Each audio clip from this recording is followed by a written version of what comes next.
Hello, everybody. Thank you for being here for this event.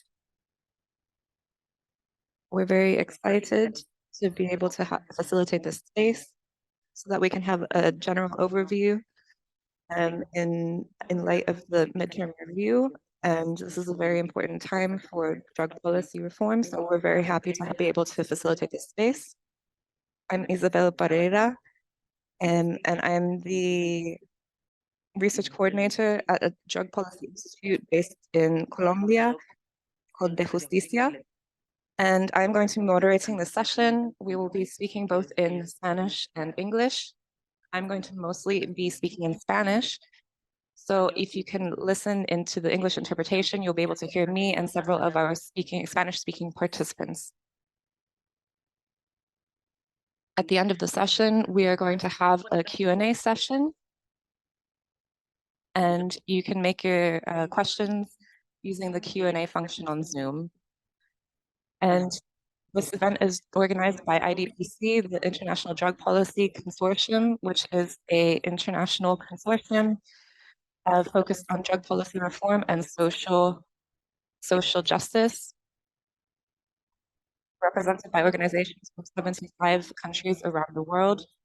And we work towards in research on the impact of drug policy on human rights and how UN agencies are either implementing or not involved in the implementation of these recommendations.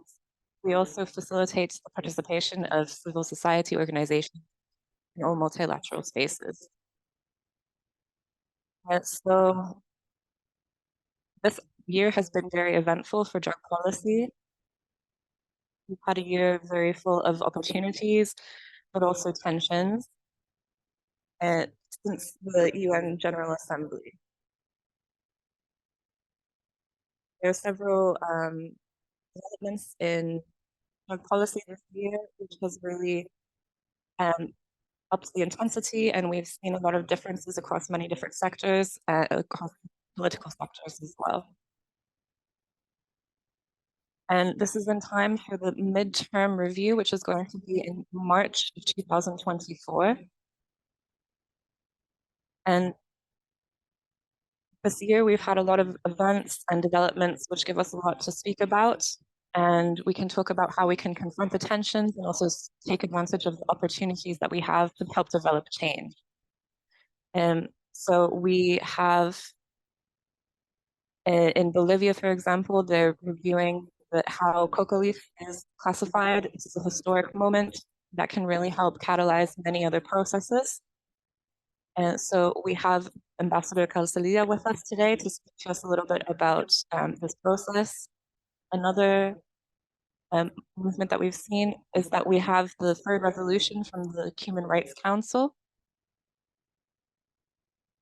And they've presented their report, which was presented in September in the Human Rights Council in Geneva.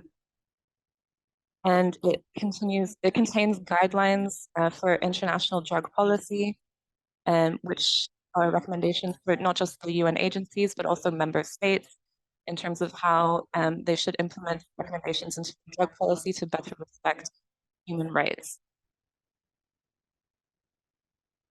We also have general observations on this topic, and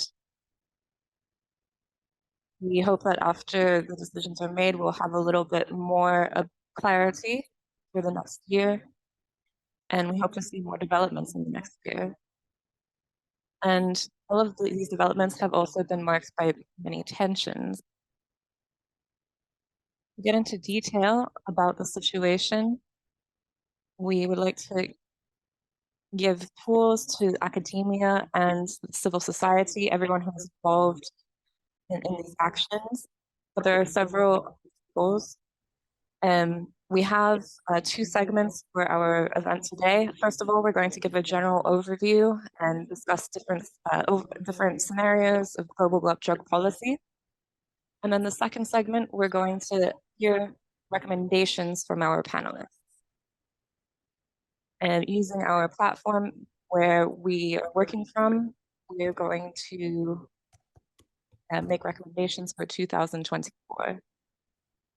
I'd like to remind you that at the end of the session, after we've heard from our panelists, we are going to have a Q&A session, and we're going to try and stick to time with our panelists so that we will have time for this question and answer session. So we're going to start with our keynote presentation by Diego Garcia Sayan, the Commissioner for the Global Commission on Drug Policy. And he was the United Nations Special Rapporteur on the independence of judges and lawyers from 2016 to 2022. He was also a judge of the Inter-American Court of Human Rights for 2 terms.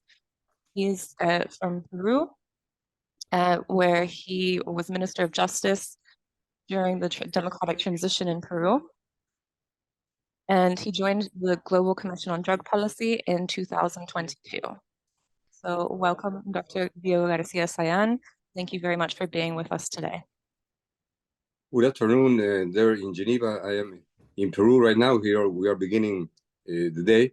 Good morning, friends, and Isabel. Congratulations for the fantastic work you are doing from Colombia, but for Latin America as a whole, from the Justicia. Fantastic job. And I'm glad that you are heading this session today.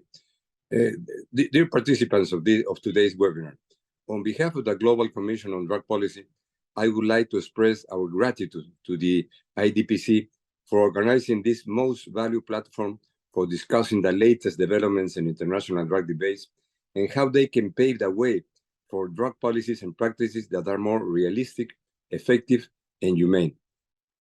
I think most of us joining the event today can agree on the fact that there is a growing recognition around the world that the so-called drug war has completely failed. Drug prohibition has been unsuccessful to achieve its goals for a so-called drug-free world. Instead, there has been tremendous negative consequences that have violated human rights and been detrimental to people's health and to countries' economies and social fabrics worldwide. The need for transformative change in the global drug control system is growing, and is coming from all regions in the world, including from many corners of the United Nations system itself, which is crucial for a meeting like the one we are having today. Indeed, the last 60 years have repeatedly shown that punitive and draconic drug control systematically leads to human rights violations and abuses, torture, discriminatory police checks, targeting already marginalized communities and women, extrajudicial killings, disproportionate drug sentences, arbitrary detention, and in some countries, even the death penalty. It has also restricted access to controlled medicines that are essential for people living with chronic pain, and oftentimes resulted in failed access to the most basic health services.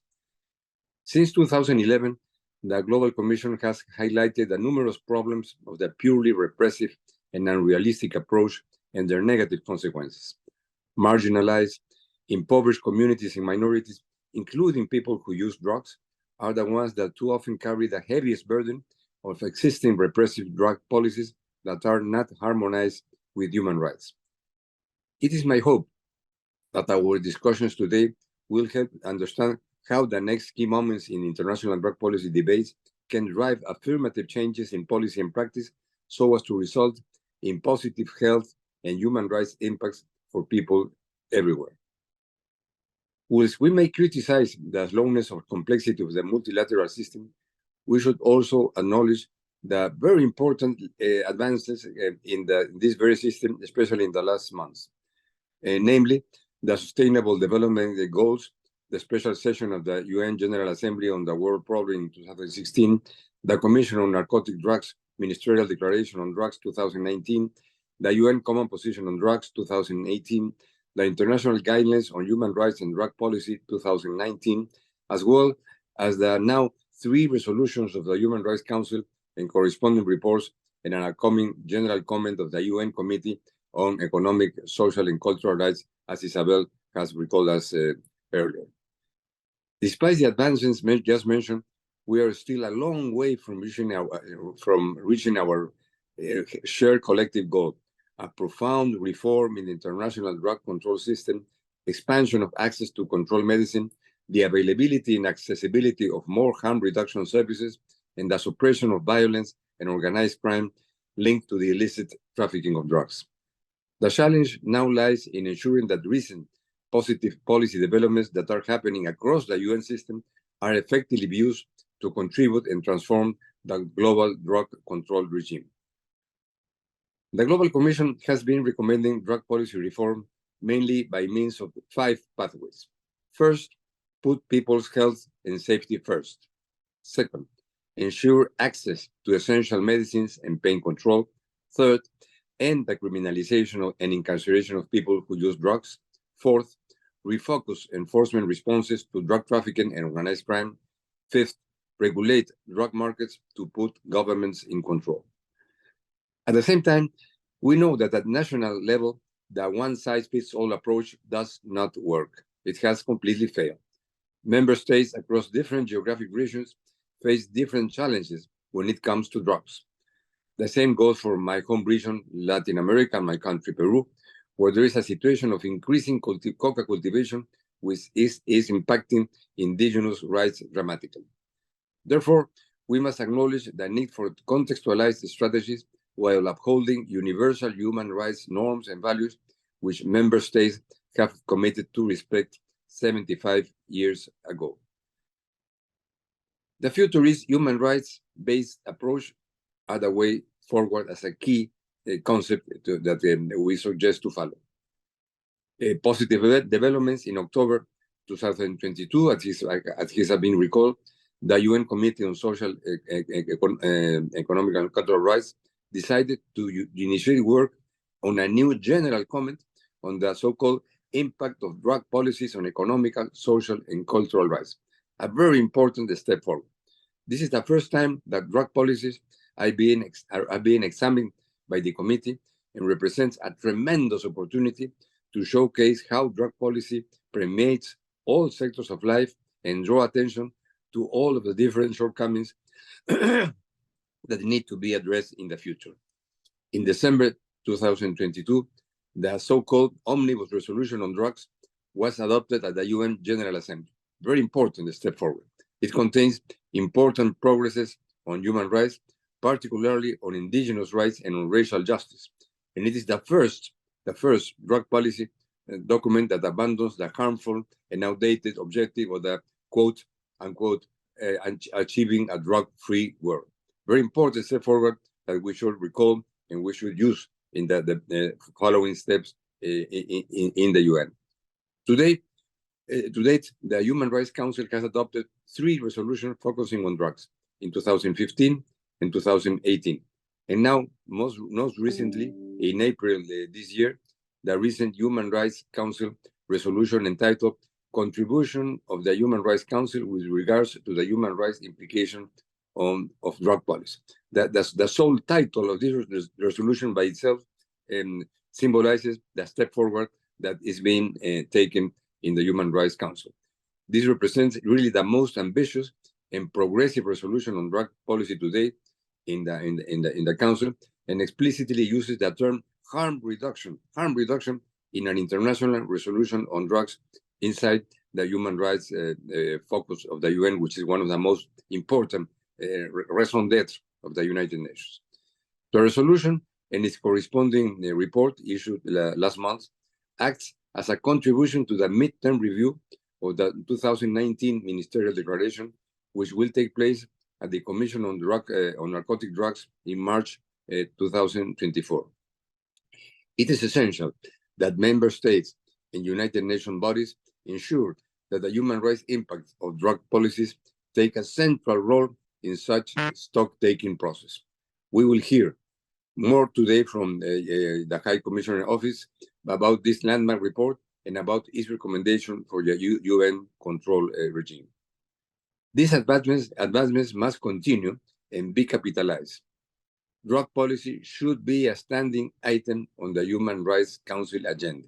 This is a crucial idea that we want to share with you today, and even have a specific mechanism of its own. For instance, a working group or a special rapporteur on human rights and drug policy. In 2024, the international community will conduct a midterm review of the 2019 Ministerial Declaration on Drugs, the document which is currently guiding international drug policy. The 2024 midterm review is an extraordinary opportunity to change the paradigm in the global drug control regime, moving away from a punishment focus and more towards the mainstreaming of human rights and recognizing that member states should be able to develop responses that are adequate for the challenges that they are facing, including by means of legally regulated markets. Yes, legally regulated markets. As a growing number of countries and communities begin to move away from prohibition and more towards human rights, it is maybe the last opportunity for UN drug control bodies to acknowledge the failures of the current system and to lay the ground for a process of deep reform. Today's event can help really us to understand how this can be possible. And let us not forget about the 2030 agenda. Drug policy and practices is closely intertwined with the Sustainable Development Goals. Dear friends, human rights and health are a prerequisite to a coherent drug policies, and the Global Commission remains ready to lead and support efforts and help achieve the necessary policy reforms that we all know are high overdue. Thank you for your attention. It has been a real honor for me to have the opportunity to share with you this presentation in the name of the Global Commission. Thank you very much.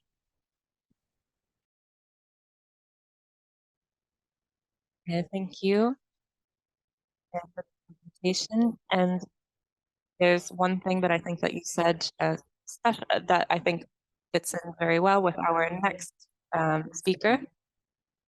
And it's, to what points can we expect the system in Vienna to recognize the failures that there have been? So I think that this will be very relevant to our next presentation, which is a little bit of an overview of the current situation. So we have Marie from IDPC, and Maria is going to tell us a little bit about what are the different opportunities and also the difficulties and challenges that we have. Marie, go ahead, please. Hello, everyone. Buenos días, buenas tardes a todas y todos. Thanks so much for connecting today. So one of the main reasons why IDPC decided to organize this webinar today is because the International Drug Policy Framework has reached a breaking point. In 2024, the international community is going to meet up in Vienna to discuss the direction of the drug control system for the next 5 years at the occasion of the midterm review. And this event is actually taking place in a context where the prohibitionist drug control regime is under unprecedented pressure. And there are various reasons for this, which I wanted to explain a bit today, and that Dr. Sayan has already mentioned in his presentation. So the first point of pressure, and the reason why this midterm review is particularly important for us, is that there is a growing body of evidence that punitive drug control is simply not working, it's counterproductive, and it's incredibly harmful. So in order to contribute to the debate, IDPC is currently working on a shadow report for the 2024 midterm review, in which we are planning on evaluating all the goals and challenges that were identified in the 2019 ministerial declaration and assess whether they have been met or not. And the shadow report will be published in December this year. Breaking news, obviously, the research shows that no progress or very little progress has been made over the past 4 years. The death toll associated with drug use is estimated in the hundreds of thousands of people every year, while people who use drugs continue to be particularly affected by bloodborne diseases, including HIV and hepatitis B and C. This is mainly caused by the ongoing lack of access to harm reduction and evidence-based treatment services, but also by the continued criminalization, stigmatization, and marginalization of people who use drugs. At the same time, 82% of the world population lives in countries with little to no access to morphine for pain relief and palliative care, and this is mostly in the global south. In areas of cultivation, production, and transit, aggressive drug law enforcement and militarized drug control campaigns have led to increased levels of violence and severe human rights violations, including the ongoing use of the death penalty, extrajudicial killings, disappearances, arbitrary arrests and detention, and mass incarceration. Another really problematic issue that we've been documenting, in particular in the framework of our shadow report, is the fact that civil society space is shrinking in many parts of the world. Considering the lack of willingness from many governments to document the human rights abuses that are associated with drug control, the role of civil society is absolutely essential to hold them accountable. But NGOs and community-based organizations continue to be attacked by policies that aim to restrict, for example, social gatherings, the sharing of life-saving harm reduction information and paraphernalia, access to funding, or even that seek to stigmatize and marginalize and undermine the work of those working on drugs and human rights related issues. The second point of pressure on the UN drug control system that I wanted to mention today is coming from other parts of the UN.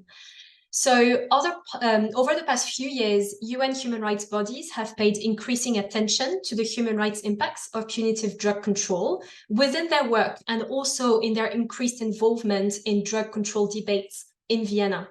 So the OHCHR report that Zaved is going to present today constitutes a culmination of this work. But despite all of this, the UN agencies responsible for drugs continue to be reluctant to recognize and to address the widespread human rights abuses committed in the name of drug control within their work. Today, Roberto is going to present Bolivia's call for a review of the coca leaf with the aim of eventually removing it from the drug control treaties. And this is really important because this process aims to better align drug policy with the protection of human rights, in particular here, the rights of indigenous peoples. And it's also an attempt to decolonize international drug policy. The third point of pressure is coming from increasing calls for and moves towards reforms around the world. So while drug policies in many countries continue to rely on punishment, on incarceration, and on eradication, others have adopted much less punitive approaches that are much more aligned with human rights.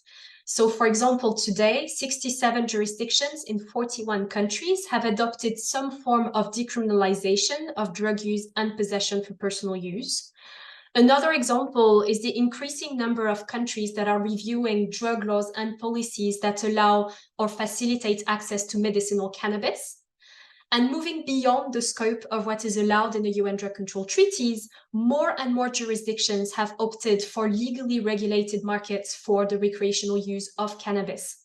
And this is a trend that's not limited to a single continent. It's happening all over the world in countries as diverse as Canada, Luxembourg, Malta, Jamaica, Uruguay, Thailand, and over 20 US states.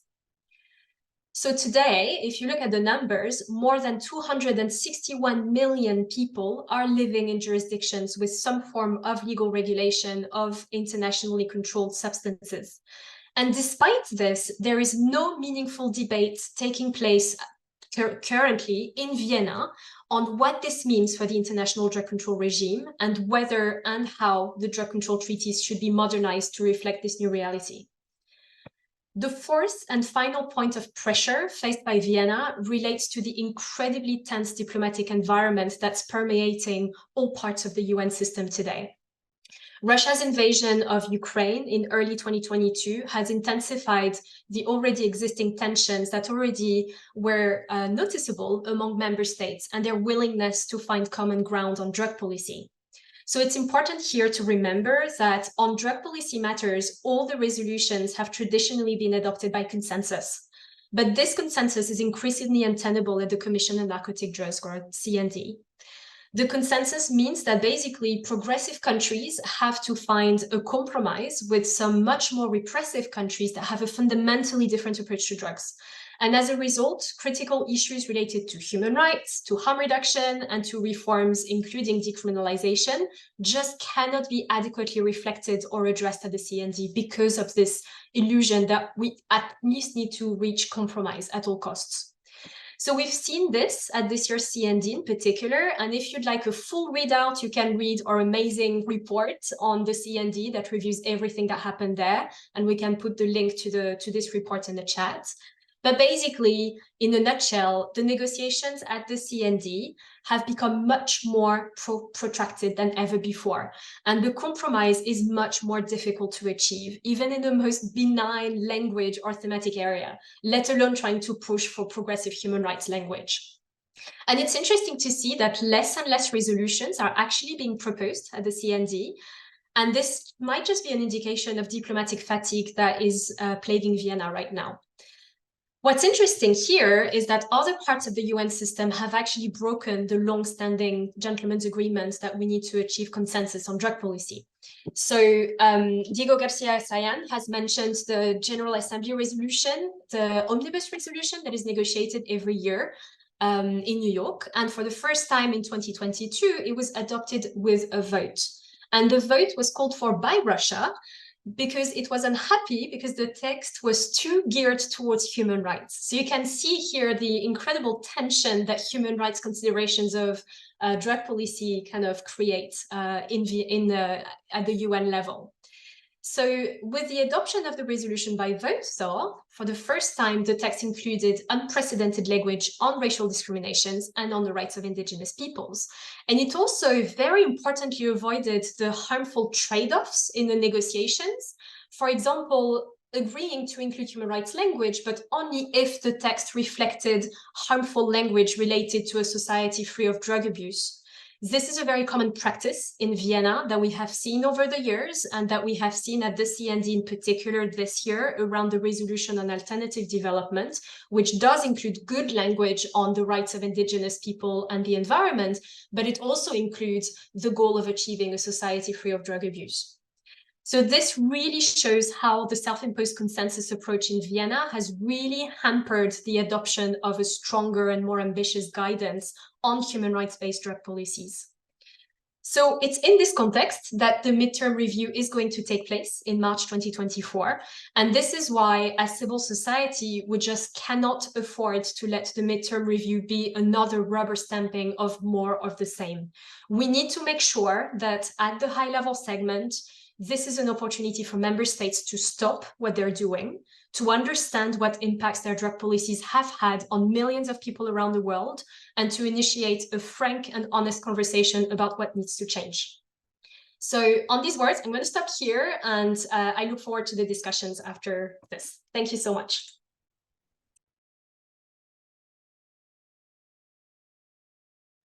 And thank you very much, Marie. And thank you to both of you for finishing exactly on time. I think that we do need to be very on the lookout for this shadow report, which will be published in December. And there will be a lot of information to digest and many different strategic recommendations. So now we're going to pass on to some different concrete developments that are happening. So we're going to hear from Ambassador Roberto Calzadilla now.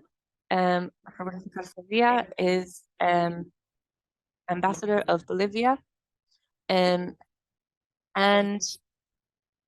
he's going to present to us what are the details of the requests that Bolivia made for a critical evaluation on the status of the coca leaf.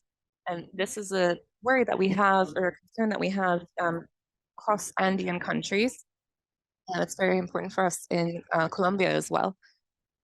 Please go ahead, Ambassador.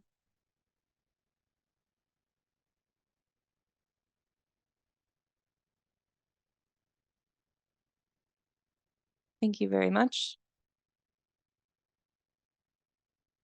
First of all, I would like to say hello to Dr. Diego Garcia Sayan, and from the Global Commission on Drug Policy, and Isabel Pereira, Marin. I would like to greet all the organizations that are here today to discuss and to hear what we are, what challenges we have towards next year. I was very interested to see that the IDCP paper 2024 midterm review, paving the way towards transformative drug policies grounded in reality, was really a good title for this meeting of today. Paving the way towards the transformative drug policies against punitive paradigm, grounded in science, more truthful in terms of health reality, international human rights, is precisely what the plurinational state of Bolivia is doing actively in the opportunity towards the 2024 midterm review, and 60 years after the signing of the 61 Convention on Narcotics. In this context, Bolivia managed to reconcile, as you know, its domestic legal coca legislation with its treaty obligations when it withdrew from the single convention in 2011 and subsequently readhered with a reservation on the coca leaf. This was a first step that Bolivia undertook. You have to remember that Bolivia, before this undertaking, proposed the international community to reform Article 49 of the convention, but we faced an opposition of the so-called friends of the convention. That's why Bolivia had to withdraw from the convention and made this first step 10 years ago. But we are pursuing our drug policy, and recently, as some of you know, on the 3rd of June 2023, the plurinational state of Bolivia has notified and requested to activate the process of a critical review of the classification of coca leaf as a narcotic drug in the schedule, in accordance with Article 3 of the United Nations Single Convention on Drugs 1961. In accordance with this Article 3 of the Convention, any member states may notify the Secretary General of the United Nations, providing the data of which the notification is based. Subsequently, the World Health Organization Expert Committee on Drug Dependency prepares a critical review document containing scientific information and pharmacological properties, toxicology, abuse, harmful effects, the magnitude of a public health problem, medical use, therapeutic applications, and how it is easy to transform it into the other controlled substances.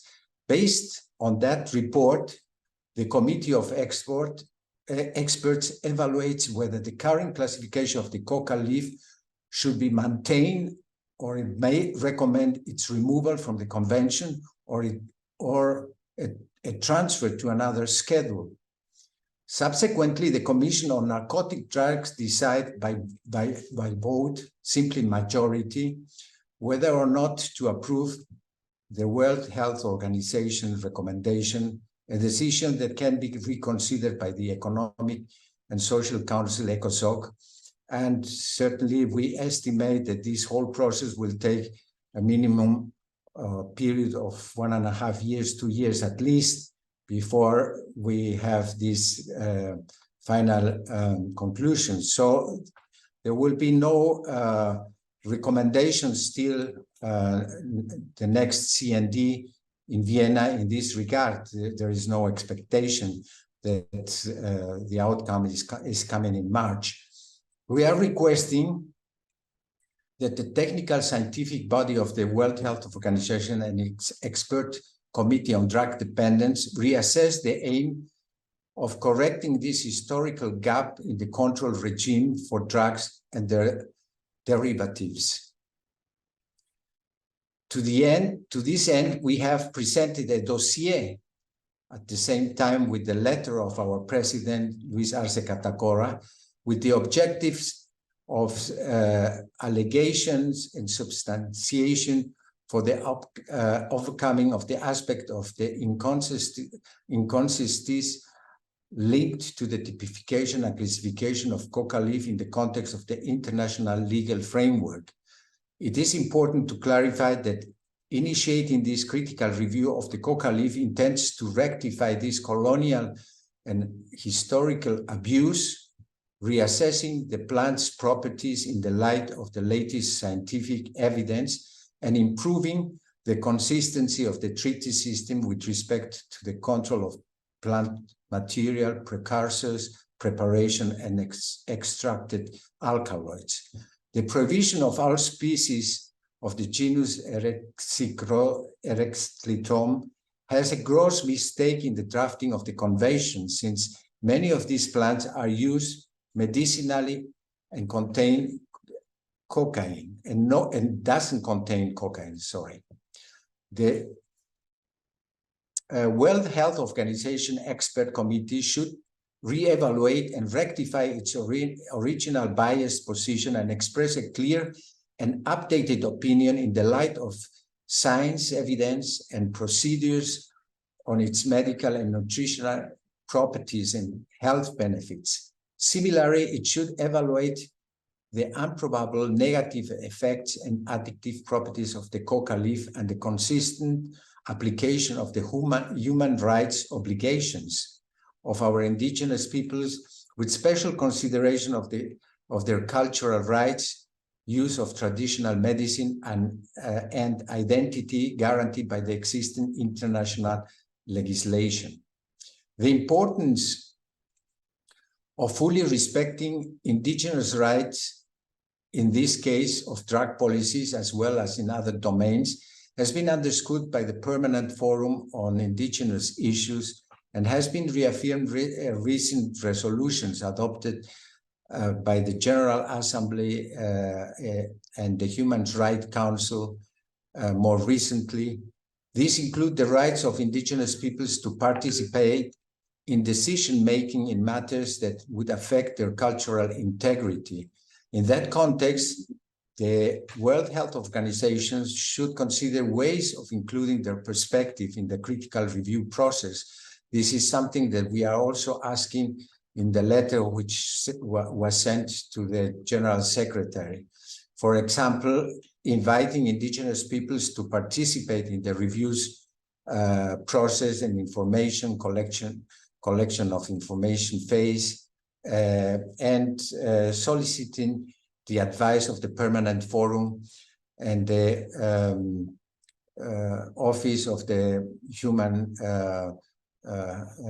Rights Commission by inviting representatives of indigenous peoples to participate in this ACTD meeting where coca will be discussed. The original, it's important to make a short view on the past, because the original justification for the inclusion of coca leaf as a narcotic drug in Schedule 1 of the 61 Convention was based on its perceived dependence-producing properties and its ill effects, and the characterization of coca chewing as a form of cocainism, not because cocaine is really extractable from the leaf.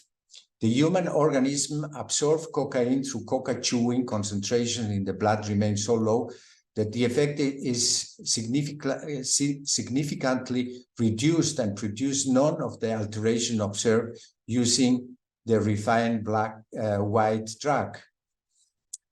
The studies which were based, this justification of the inclusion of coca leaf 1961 Convention failed to consider basic pharmacological differences between the root and the rate of absorption of coca alkaloids and its refined and leaf form.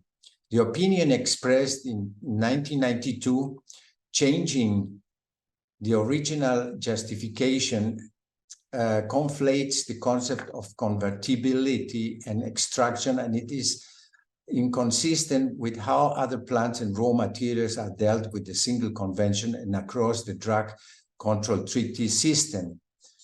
If a review of the evidence of the effects of coca leaf in its natural form and on human health leads to the conclusion that the original basis for its current classification cannot be longer sustained, it will be very difficult to argue that it is still appropriate schedule on the basis of its convertibility or ease of extraction. Revising the classification of the coca leaf as a narcotic drug would resolve long-standing legal inconsistencies and contradictions and criminalization of indigenous cultural and traditional medicine practice and allow the international community to benefit from using the coca leaf in its natural form. Provision to control the cultivation of coca and the use of coca leaves for the illicit production of cocaine would remain in force, as those are embedded in the specific articles of the 61 and 88 conventions.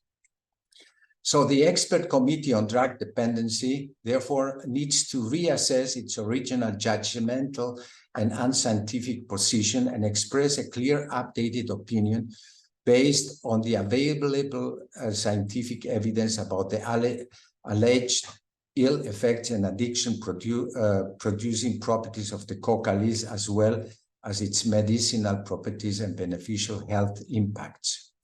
Subsequently, the committee also needs to reassess the conclusion it reached in 1992, simply restating the fact that cocaine can be extracted from the leaf does not provide a legitimate justification for keeping it in Schedule 1.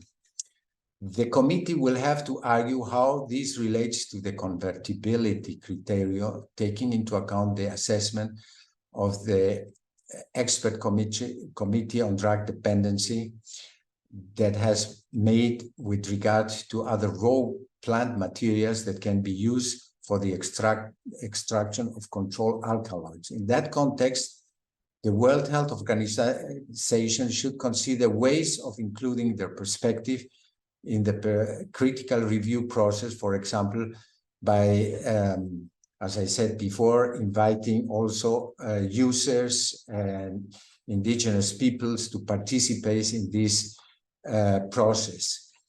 The intention of Bolivia is not to lessen international control of the cultivation of coca and the use of coca leaves for the illicit production of cocaine. Those control provisions will stay in the 61 and 88 conventions and will remain in force when the coca leaf is no longer classified as a narcotic drug itself and is deleted from the schedules.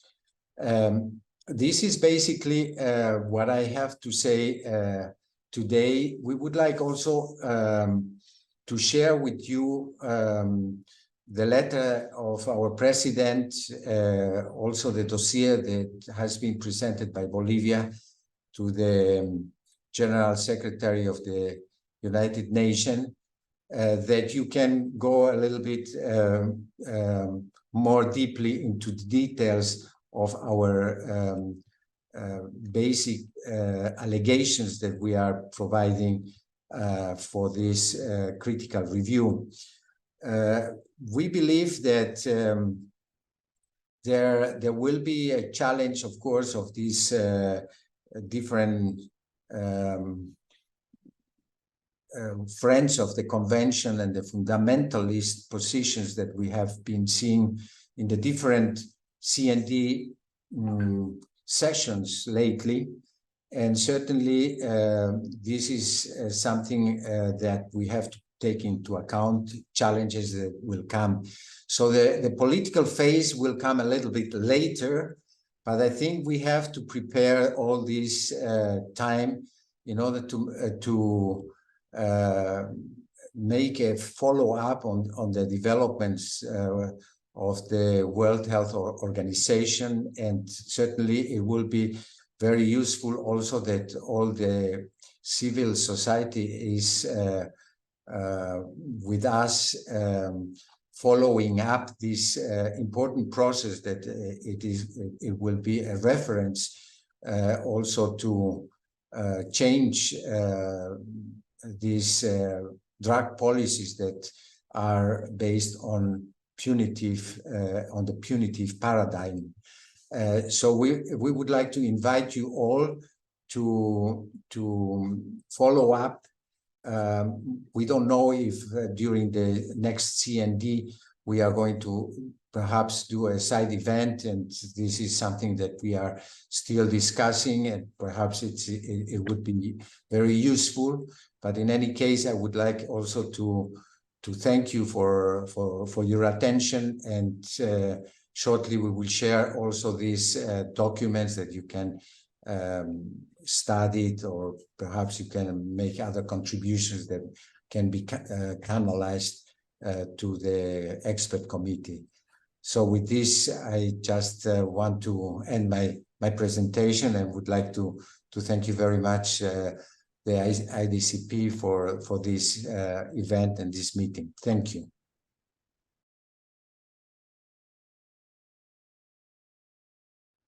Thank you, Ambassador. And of course, any additional information that you'd like to share through IDPC, they can then spread it to their membership. And of course, we are all very aware that this is a good opportunity, and we are all waiting for updates from the process. So,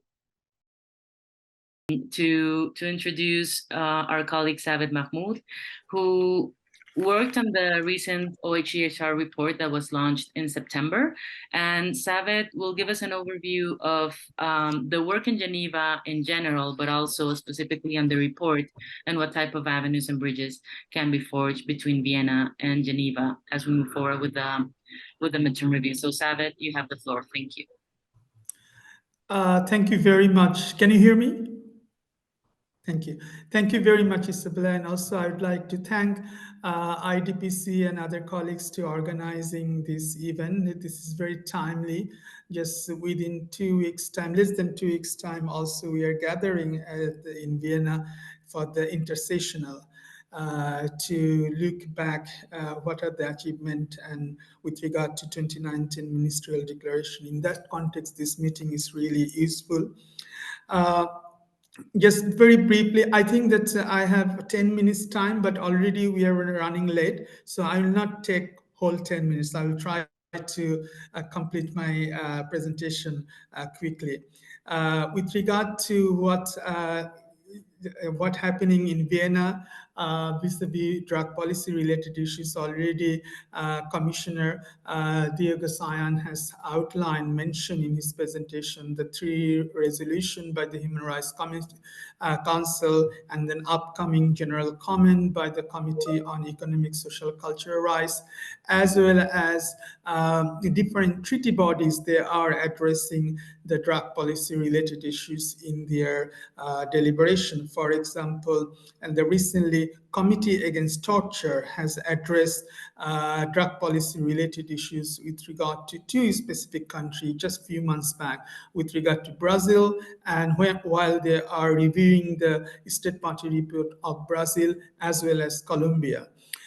We know that also the other treaty bodies, for example, CEDAW committee, there will be a discussion with the CEDAW committee. CEDAW is the Committee on Elimination of All Form of Discrimination Against Women. They are also going to have a discussion on drug policy related issues with the civil society next week. So definitely we noticed that, we observed that more mechanism within the UN human rights structure, they're showing interest on these drug policy related issues. So we are really pleased and encouraged to see that the civil society is taking an initiative and engaging with them. There will be also a briefing to the Human Rights Committee, the committee which monitored the civil and political rights related issues in near future. So we welcome all this initiative. With that note, let me make a very brief presentation on the recent report. Already previous speaker including Commissioner Diego Garcia Sion and Mary from International Drug Policy Consortium has mentioned about this report. And I believe that Khan from the IDPC is posted that report on the chat room. Am I right? Yes. This report has been posted, so you will find the full report in that link. So I don't want to go through the report totally, but let me give you few background information. Last resolution was, as mentioned previously, the first resolution by the Human Rights Council was 2015, mainly asking our office to produce a report on that human rights impact, a study on human rights impact with regard to drug policy. Second report in 2018, which were also requested by the Human Rights Council, it was looking at the Angus outcome document, different chapter of the Angus outcome document from human rights perspective, what needed for implementation of this commitment of the Angus outcome document from human rights perspective. We produced the report on the basis of that 7 different chapter of the Angus outcome document. But this report is a little bit different comparing the previous 2 report. This report, in this resolution, a Human Rights Council resolution, which was adopted on 4th April this year, title of the resolution was Contribution of the Human Rights Council with regard to the human rights implication of drug policy. In this resolution, the Council requested OHCHR to prepare a report in consultation with the states, UNODC, other UN agency, civil society organization, and other stakeholders on human rights challenges in addressing and countering all aspects of the world drug problem, and to request it to present the report to its current session. OHCHR, we have our office, we had less than 6 months to prepare the report within the existing resources, as opposed to other World Drug Report and other report which has been produced by the UN system, lot of investment, lot of time. So obviously that was one of the big challenge for us, how to address such a big, vast area in that report. In implementing this mandate in April, as part of a consultation process, we launched and widely disseminated a call for input for the preparation of the report. I am really pleased, and also I would like to thank all civil society organizations who provided provided contribution for this report. We totally received 108 responses, including 25 contributions from the member state and 69 contributions from the civil society organization. And that helped us to develop this report. We thank all stakeholders for their responses and note that they are valuable. They are available on the online in the dedicated website. One thing I would like to highlight that when we are reading the report, you'll see the references of this contribution in the footnote, but we encourage the reader of this report to look at those contributions. Something maybe in the report we didn't have time or space, because report we had to produce within 8,500 words. So we may not have space for providing full background information or what is the basis for any recommendation. But if we go and look at the contribution of the different stakeholders, you will see the basis of the contribution coming or driven and inspired by the contribution. So this is really important. If anyone has any doubt about any contribution, any recommendation, or any specific assertion by the report, but maybe that clarification or basis could be found in the contribution which is available online.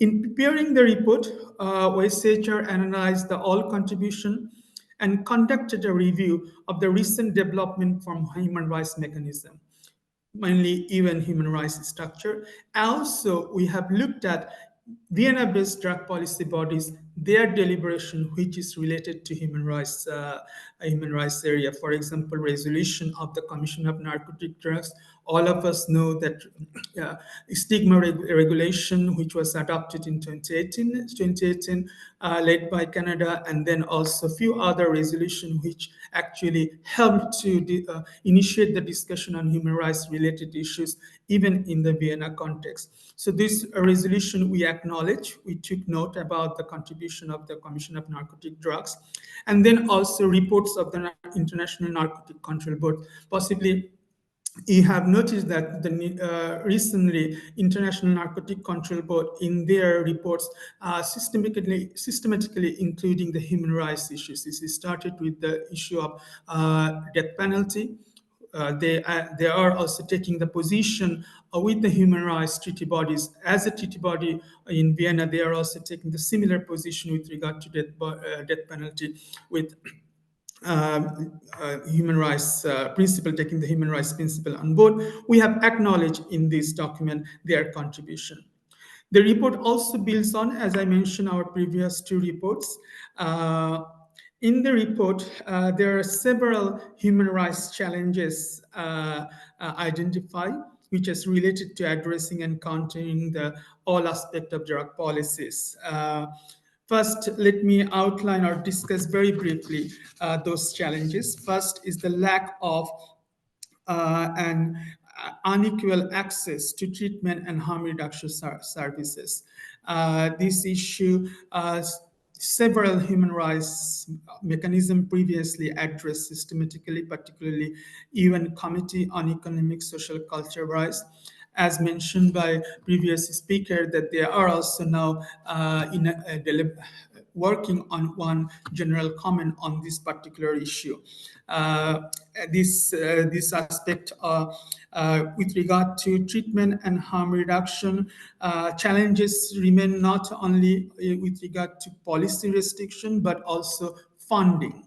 That also one of the big challenge we found that even there is an increased number of countries or regional bodies and others has acknowledged importance of the harm reduction measures, but there is a lack of funding. This issue also highlighted in the report.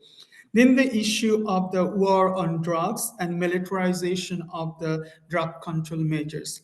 That led to serious human rights violation in several countries in several decades. We know that, and those human rights violation has been documented by the human rights bodies, even or regional human rights bodies and other entities, stakeholders as well.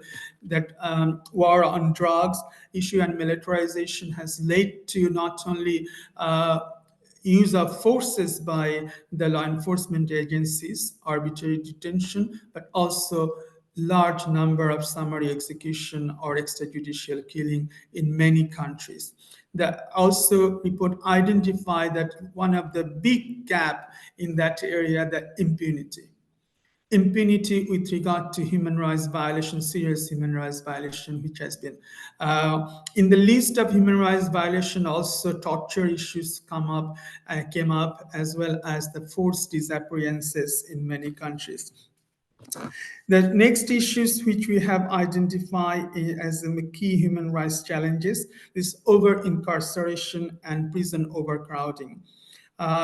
We know that at least 20% of prison population of the world are related to drug-related offenses.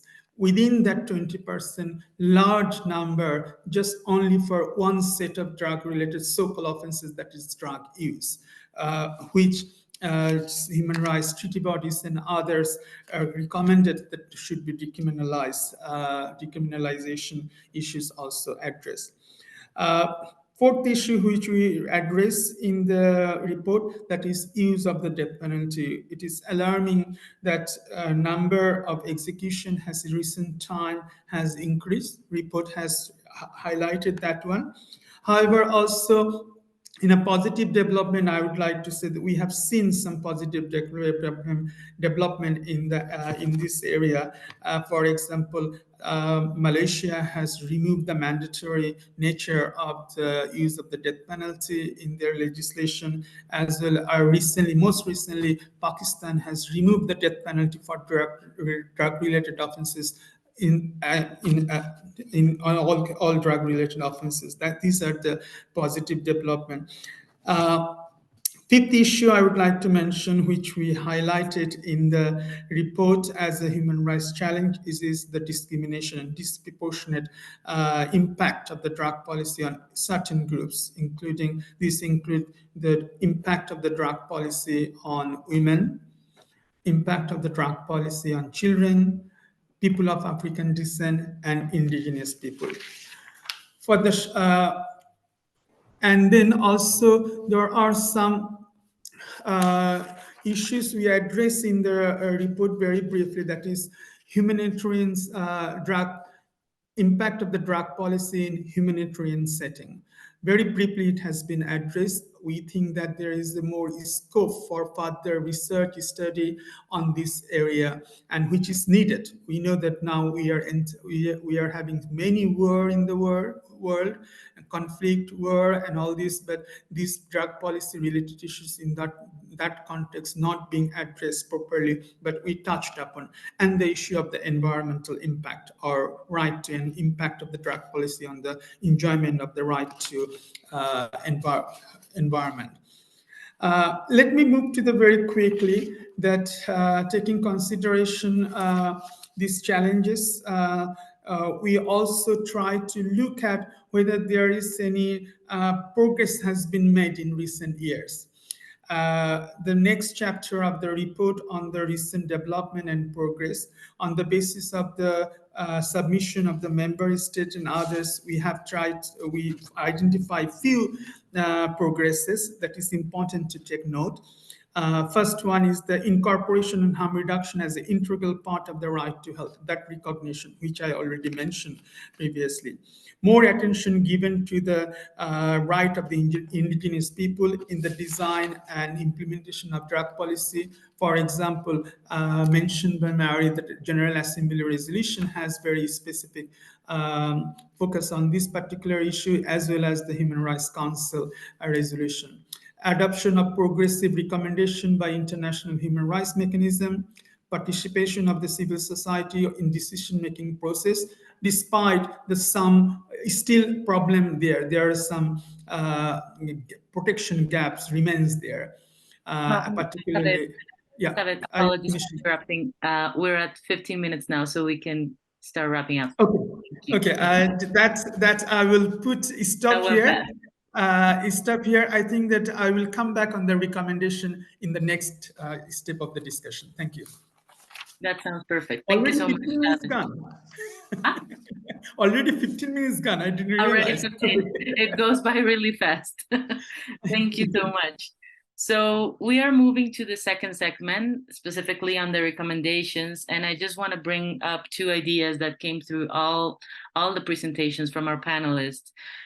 One that is that, of course, we all know this, but it's important to note it, that the way drug policy is drafted, but also implemented, is a mechanism by which citizenship is ripped away from people at numerous levels. And by bridging human rights mechanisms into the discussion, we have been able, all of us here and many people more, to evidence those linkages in how citizenship has been stripped away from people in numerous rights, and their access to basic rights and access to justice. The issue of impunity is a big one in Latin America, for example. But also we face the other face of the situation, which is the complexity of the issue, and also the slow motion of the system, how slow it is to change it, how resistant to change it is, as Marie presented in her segment. But of course, we don't want to be guided by the challenges of this complexity and the slow motion in Vienna to be the motivation that guides us, but rather which are the opportunities that can be can be really taken upon in 2024, which, as we have all seen today, will be a significant and very important year for the drug policy reform movement. There are opportunities, and it's a matter into balancing those opportunities at the multilateral level, and also knowing from the spaces and platforms from which we work, which are the priorities to be uptaken locally as well. And I think that is always a balancing act, how we do both at the same time, while voicing the concerns from our regions and our countries to the multilateral stage, and also working locally to that event.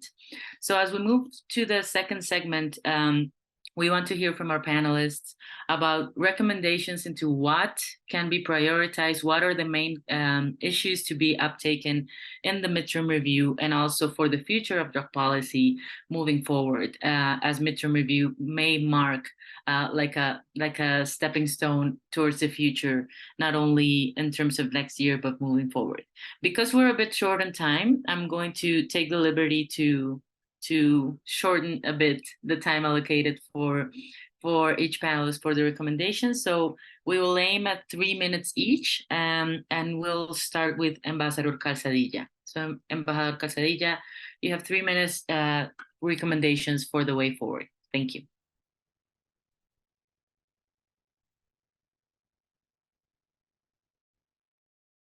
Está silenciado, embajador. The recommendation that we have is basically a follow-up, because what we are doing is precisely this, what has been stated from Diego Garcia Sayan and also from Saved Mahmoud, which is incorporating strongly the human perspective, the human rights perspective into the drugs policy. And I think in this, we have a very big convergence between what some countries are undertaking, like positions like the one I stated from Bolivia, but it's not only Bolivia, it's also Colombia, and it's also Mexico who are showing new perspectives from, just to refer to our region. So I think this convergence, we have to take advantage. Also, certainly the Global Commission is also of great importance, because it has an influence and it has a strong voice. So I think this we have to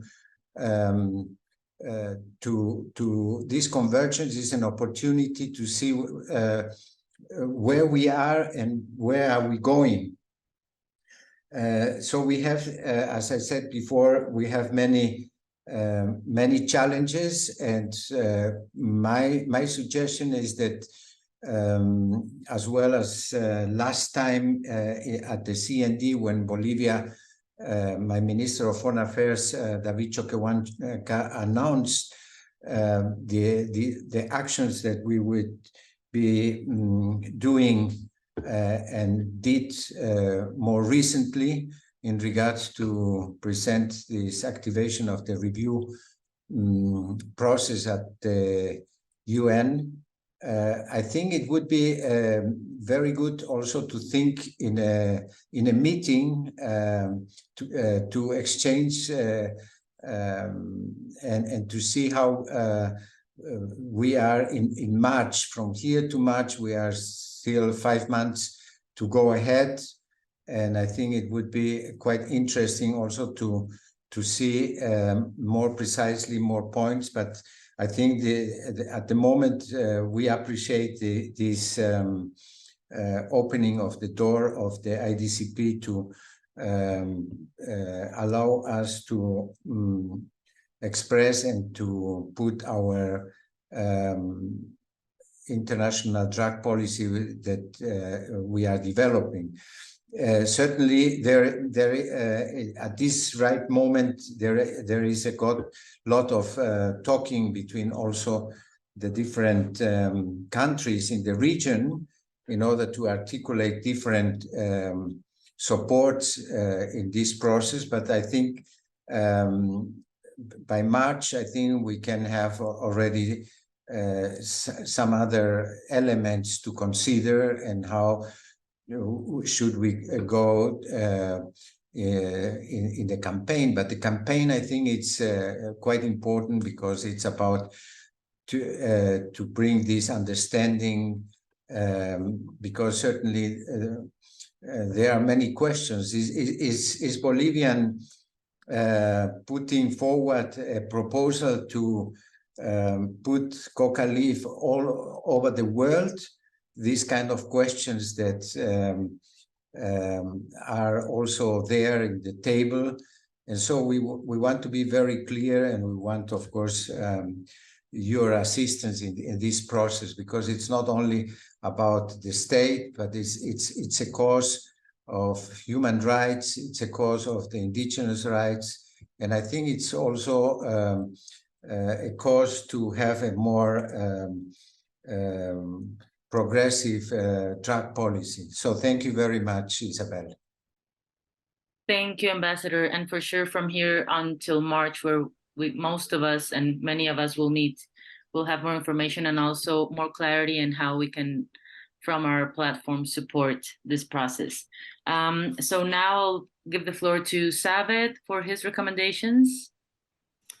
Thank you very much for giving the floor. Very quickly, I would like to, with regard to recommendation, I would like to refer to High Commissioner's statement, which was delivered at the last session, 60th session of the Commission of Narcotic Drugs. In his first recommendation, I would like to make that the midterm review should embrace full participation by the civil society, including the voices of the people who use drugs, and by all relevant human bodies and human rights bodies, to ensure that drug policy are grounded in human rights, in particular health and development. Also, we believe that review process also provides an occasion for the Commission to renew its strong commitment to human rights as a part of transformative change to address the global drug situation. With this regard, our report elaborated several recommendations that what could constitute this transformative change. Those recommendations should be taken into account during the deliberation at the midterm review process, and we hope that that will help states to shifting away from punitive models to address all human rights challenges that arise from punitive drug control policy. In this regard, we encourage the member states to consider drug policies should be understood as a way of achieving broader objectives, including the protection of human rights, in particular the right to health, and ensure quality and non-discrimination. I don't want to go details with regard to all recommendation. You will find it in the report, but those recommendations should be should inspire the midterm review process and if there is any outcome document. Thank you. And I think that for all of us, the report will serve as a framework, as a guiding framework into our advocacy at the CND, for sure. So thank you so much. And I'm also going to give the floor to Commissioner Garcia Sayan for a few final recommendations on his behalf. Comisionado, adelante. Gracias, Isabel. Thank you, Isabel. Really, I am really fascinated by the way things are going on now. No?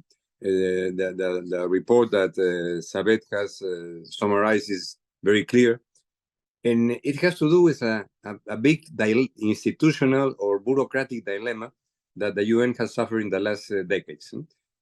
That means Geneva has to do with human rights, and with drugs, crime, or corruption, that's a matter of Vienna. No? So that has created a kind of dogmatic barrier in which, when I was rapporteur on independence of judges, I insisted that the UN Convention Against Corruption had to do with independence of judges, so we must deal as it was as a human rights instrument. The first reaction, bureaucratic reaction, was no, that's a matter of Vienna. No. And right now, when the Human Rights Council, the fantastic report that has been summarized, the statement of the High Commissioner of Human Rights, is opening in the UN a fantastic way out so that this matter is being dealt finally as a human rights matter that has to do with health, as has been clearly said, has to do with poor peasants in countries like Afghanistan, Bolivia, Peru, and Colombia, in which in all the cases of the so-called producer countries, the victims are poor peasants. The victims are usually women.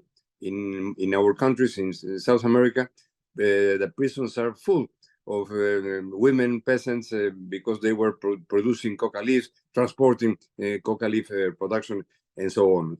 So really, we are opening a fantastic door in which the substance is being already dealt in human rights mechanism. And of course, as we have suggested in the presentation I made earlier, it's a very important thing that the specific mechanisms be created in the Human Rights Council. I am not sure that this will happen this year, but of course, a working group or a rapporteur has no mandate to change things by itself, but it is a way in which countries are in a way obliged to follow up a debate with this matter that has to do with human rights. So my congratulations to the fantastic presentation we have heard, for your guidance, Isabel, and for the IDPC for the fantastic work they are doing. They will continue to work. Thank you very much and congratulations again. Muchas gracias. Thank you, Commissioner. And exactly that institutional dilemma that is a barrier between the UN, it's very much replicated at the country level, which is why the country level and both the multilateral work are very much aligned and are very much of the same mission. Now I'm going to give the floor to Marie for her final recommendations. Go ahead, Marie. Thank you. Thanks, Isabel, and thanks, everyone. So IDPC has published an advocacy note on the midterm review. We'll put a link in the chat again. I think it's already been shared earlier.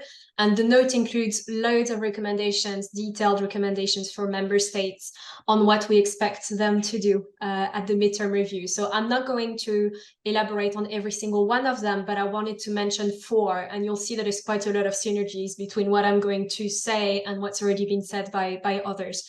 So the first one is we asked that at the midterm review, member states acknowledge that the objectives that they had set out in 2019 have not been met. And that's important because in the past, there's been reluctance to actually conduct proper evaluations on what has worked and what hasn't by member states.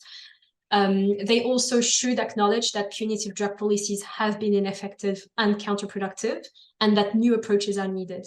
And that's important. This acknowledgement is the first step to moving forward to something else. Secondly, we also recommend that a midterm review is used as an opportunity to rethink the UN drug control regime and to align it with human rights and with the 2030 Agenda for Sustainable Development. And the role of UN agencies such as the OHCHR and other UN human rights bodies is absolutely essential for this. And that's why the work that Zaved has been leading on at the OHCHR is so important here. The outcomes of the midterm review should be ambitious and they should be forward-looking, and they shouldn't be rubber stamping of what has been done so far. And if that requires member states to break the consensus, then we really urge them to do so. My third recommendation is for member states to use the midterm review as a starting point to initiate a frank and urgent conversation on options to reform and modernize the UN drug control treaties, in particular in light of the increasing moves towards legal regulation. And our fourth recommendation that was mentioned by Zaved already is we urge member states to protect civil society space, both at the UN and at home. We need to ensure that civil society and people who have been most affected by punitive drug policies, that they are meaningfully engaged in drug policy debates and in decision-making, and that we can continue to play our role to hold decision-makers accountable for failed drug policies. Thank you so much. Thank you, Marie.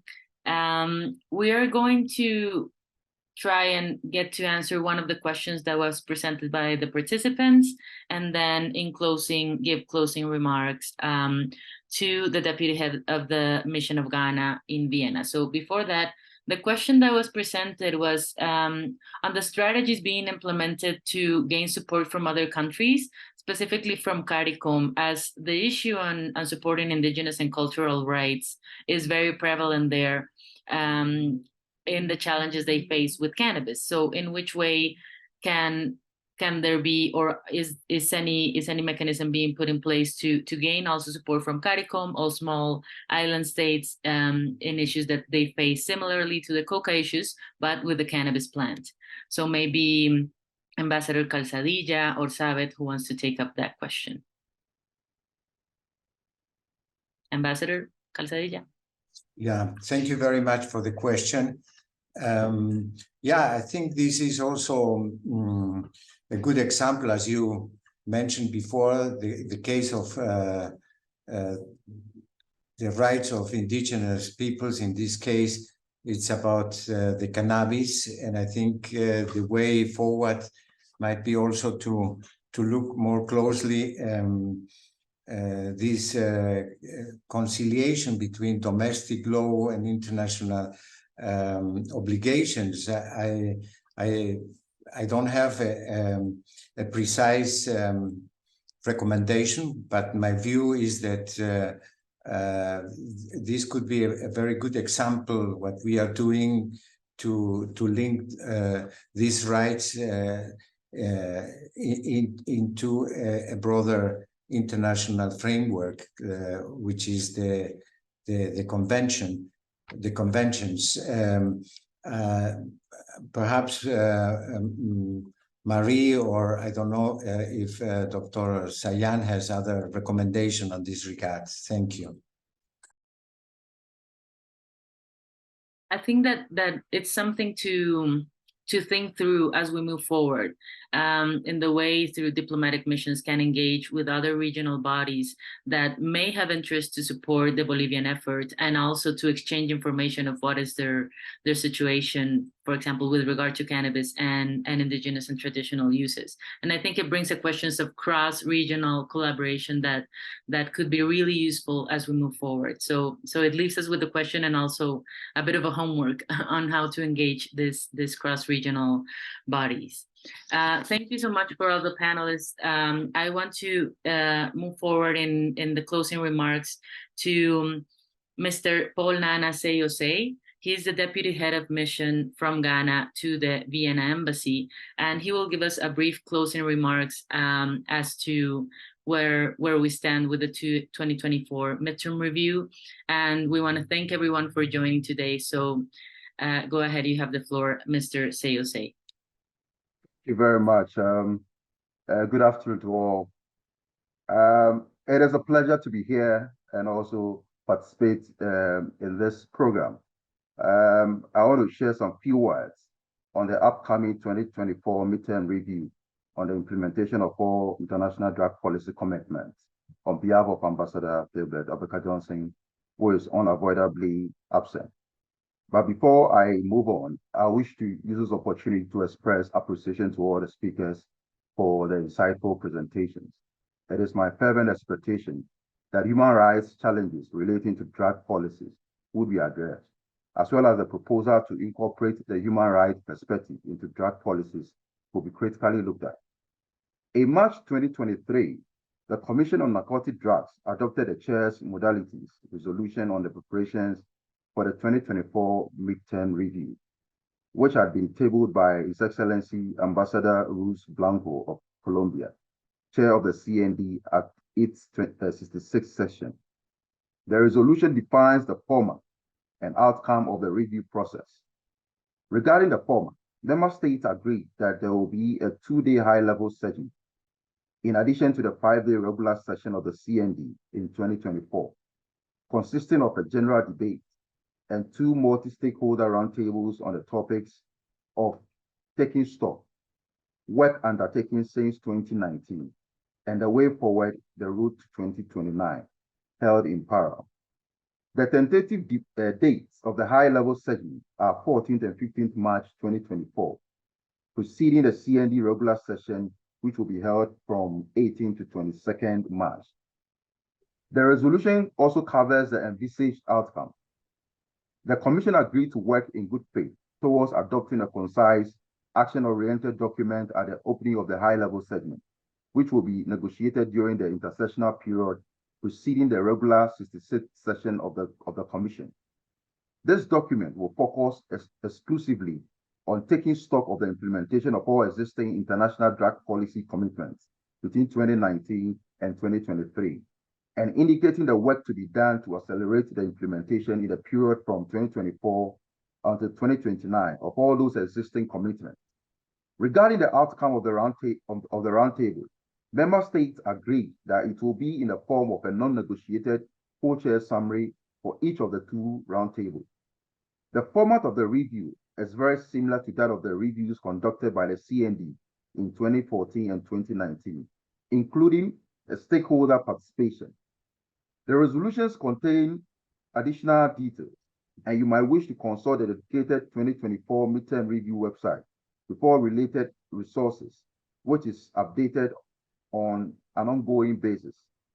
Please note also that on 25th October 2024 at 1 p.m. Vienna time, His Excellency Ambassador Ruiz Blanco, Chair of the CND, will deliver a briefing on the procedural details of high-level segment, which you might also wish to attend. It will be held in hybrid format in Vienna and online. The CND thematic discussions this year will undertake a comprehensive stock-taking of progress across all policy commitments with the contributions of many stakeholders from across the globe. Meetings will be held from 23rd to 25th October and from 4th to 6th December in Vienna and online. Ambassador Ruiz Blanco has repeatedly said that in a process leading up to the high-level segment, it will be of utmost importance that the CND hears the views of all stakeholders to be guided by evidence and identifies action that will accelerate the joint implementation of all policy commitments made by member states as included in the 2019 Ministerial Declaration. I thank you all for your kind attention. Thank you very much, Mr. Sayose, and we'll be sure to be looking for as more information comes to be published about the modalities of the high-level segment. We know that there's the modalities resolution with a lot of details, and that there's a lot of effort from the presidency and the chair and the vice chair for civil society to be meaningfully included in the process. Just in closing, thank you to all the panelists. Thank you to the participants. I hope this has been an engaging and provoking event for you. And a note that the recording will be posted in the website of the event, both the Spanish and the English version of the event. Thank you to IDPC for promoting the space. I think it is really useful for civil society as we prepare for the CND and prepare for 2024, which will be a very eventful year as this one was. And thank you again to all the panelists for your time and for your insights. I hope you all have a very good day, end of the day, or rest of the day.